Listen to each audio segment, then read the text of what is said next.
In a world where one woman tries to start a podcast, how will I ever do this on my own? She thought she would have to get expensive equipment. What? I can do all of this on a free app? She thought she would have to find creation tools all over the internet. You mean it can all be contained in an app on my phone and computer? She thought she would have to do all her own distribution. You mean to tell me this app is going to send it to Spotify, Apple Podcasts, Google Podcasts, and all those other platforms for me? She thought she would never make any money. I don't have to wait for a minimum listenership to monetize? She thought that she would have to find all kinds of different equipment and pieces. But I'm going to download this free Anchor app and get started today. Visit Anchor.fm and download the free Anchor app to be just like her, the ultimate podcaster. Hello and welcome to the Lou Review. This is Rosa, and I'm here with Greg and Laura, and they own the Harbor and Hops restaurant in Jeffersonville, Indiana. They welcomed us as part of the group, the Louisville Girls Pint Out, the other night, and we found out that not only do they have all the beers you could ever dream of, but they also have fantastic food. So I was very excited to get the opportunity to get to know these people better because they do good work.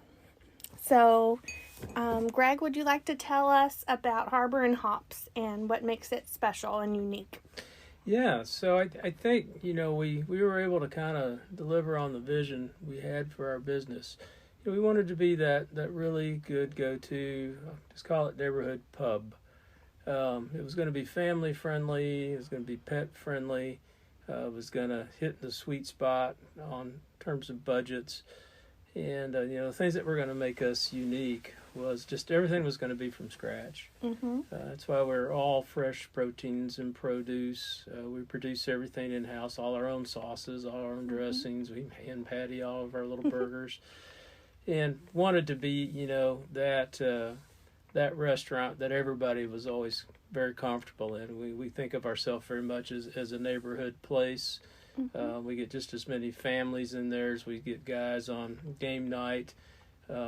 We're situated there in what is really an up-and-coming area of the county, thanks to the new East End Bridge and the River Ridge projects. So we're very welcoming to the strangers that are in our community and the folks that are transient business people that are staying in the hotels. It's just a real easy place to come in and out of and feel right at home, almost from your first visit in there. And I must say you have a nice parking lot. We have a nice parking lot. We do. I go to a lot of restaurants and I try to take note of where it's easy to park because then you can bring a party of people Then you who can bring a party all of park people. there. That's right. Mm-hmm. And so do you get your, since you were saying everything's like made from scratch, do you get that from local sources? We do. We work with about 3 big vendors locally. And, all foods, produce, protein, all that stuff, those are all commodities. Mm-hmm. And certain vendors, they strike a little bit better deal on the chicken than the other one did on the fish than the other one did on the beef. So, you have to pay very closely to those markets and those trends. And we have to try to stay ahead of that with our schedules and our specials, to make sure that we're able to offer the best value products that we can. Yeah, and speaking of specials, we were there for half price pint night, which is every Monday, right? Yeah, half price flight night every Monday night. That's our largest You're like, reoccurring. not per pint, Rosa. Oh, no. I would take a gallon of that strawberry smoothie, or what was it? Smoothie? Yeah, the Imprint passion fruit smoothie. There was some strawberry in there, tell me that. Oh, it was very pink, something of everything in there. It was so good. It's pretty and fantastic. I was sad that I got one of those half-price flights because I was like, I could have just committed to this one. So that's what I'm doing next time. Just get a picture of that. But it's such a great way to be adventuresome. Mm-hmm. It is. Because we come there and we look at this big long list and we're like, where do we even start? And it's like, you don't want to buy a big class of something if you're not even going to like it. Right. So I do appreciate that it's a flight of 6 and they're very much, all our options were delicious. So we'll help you curate those options. From the outset, we decided that, we're we're a group of aficionados. We're not beer snobs, and to some folks that sounds like semantics, but it doesn't to us. We encourage exploration. We're a great place to come if you're just getting started in the business. Nobody's going to laugh you out of the building because you ordered the wrong beer, any of that kind of nonsense. If so, I would be out on my face. So, because I don't know about it. We're just a firm believer in drink what you like, and we're a great place just to try on new things. The fun thing about what we do is people come in there with a favorite in mind. And, we know enough about the beer. I'm a Cicerone, and there's other Cicerones in the buildings as well. Is that like a sommelier for wine? It is. It is. Cicerone is to beer what beer? sommelier is to wine. And there's a course of study that goes with that, and some certification, and some testing, and some tasting. So what's always fun is to help people get into something they wouldn't even thought of. Beer's funny that way. It's a little bit like a color wheel. You have these coordinating colors, the one on either side, which are an easy sell. It's the contrasting one all the way across there that usually throws people off, and you can turn somebody on to something new like that, and they're like, "Never in a million years would I have tried that," So that's fun. They come in there with a favorite in mind, and then when we get done with them, they have a brand new favorite. Didn't you have what was it? You had something that was a blonde stout or something, Mm-hmm. and a white vanilla stout. Oh yeah, that was surprising. Yeah.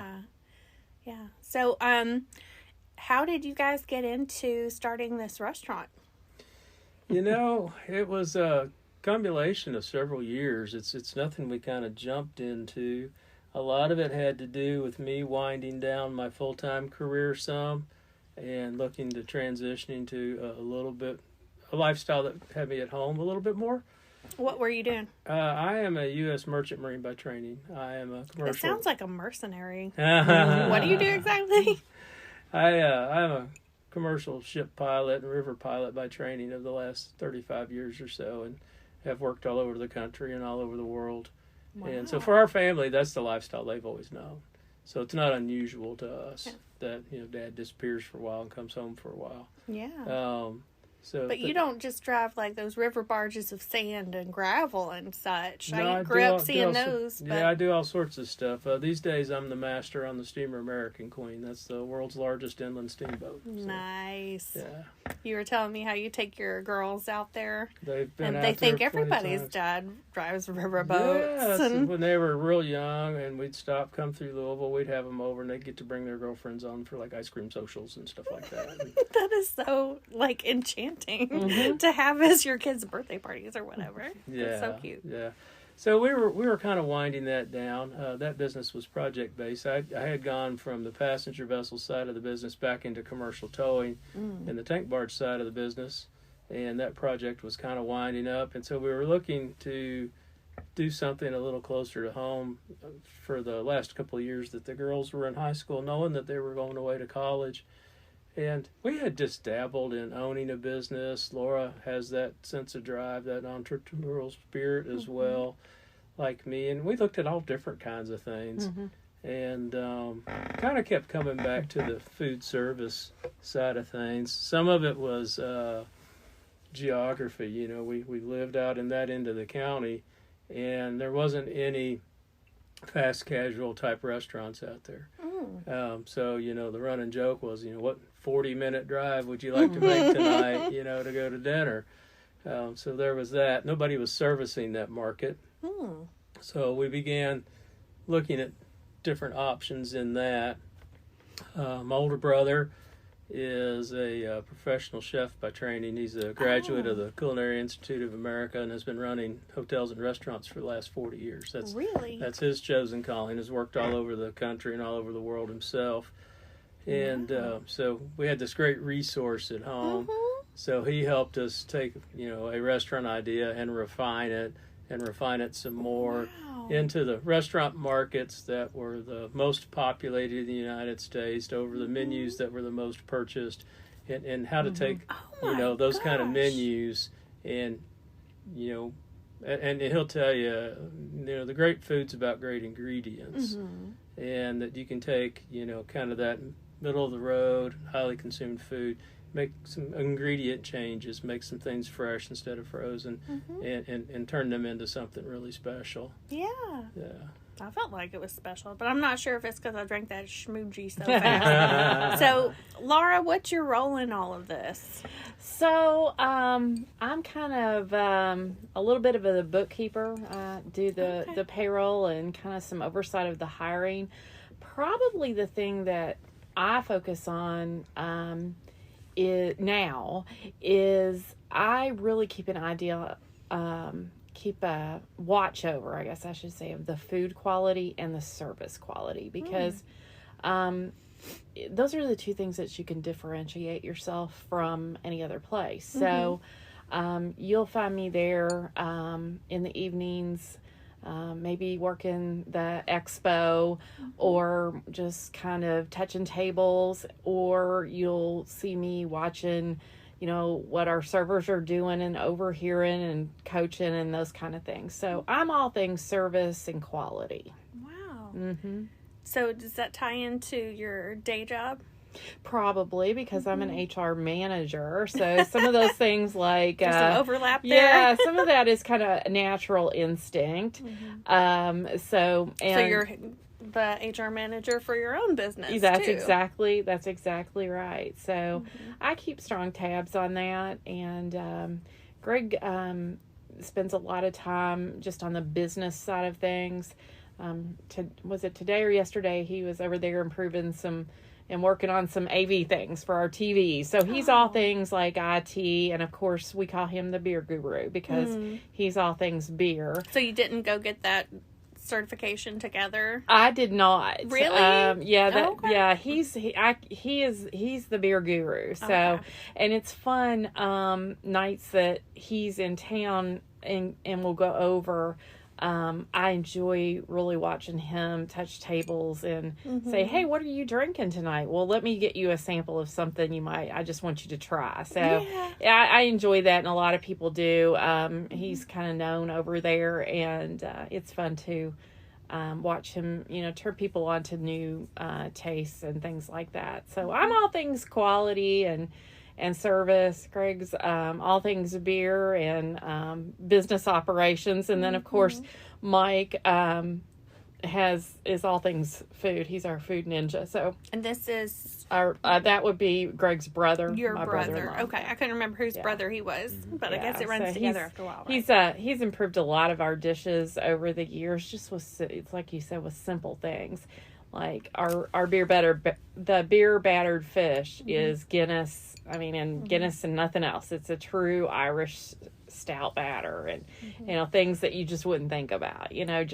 But making sure that quality is there with the actual ingredients that you can oversee. Yeah, having his mentorship and wisdom was a huge asset. Like, no wonder it's so outstanding. It really was. Yeah. I mean, so many places could use that. That's amazing.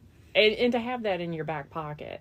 I was talking to him one night, and I'm like, I just think I'd like to come up with a recipe that's chicken and sun-dried tomatoes and goat cheese. And the next thing I know, I didn't necessarily have the chicken, but I had a dip that was sun-dried tomatoes and goat cheese and all that kind of stuff. So yeah, that's just unique to us. We're very fortunate that the three of us are all good in different areas, because you can't run a business if everybody's trying to step on each other's toes either. So that's true. Might not need a fourth person, or you'd have too many cooks in the kitchen, right? But, yeah, that's true. But you got this well, the third wheel was the charm on this one. That's good. Awesome. So between the two of you, what do you think is something you wish you had known before actually opening the doors? Well, it's going to be a whole lot harder and take a whole lot longer than anybody would ever believe. So you hear people say, "Ooh, the restaurant industry, that's hard," and to the average person that doesn't own a restaurant or hasn't worked in that field, I think people just know that phrase. Oh, the food service industry, that's a tough industry. And boy, are they right. It is. I think people don't have, I don't know if it's not knowledge, but they don't, I think the average person doesn't realize what you're trying to manage.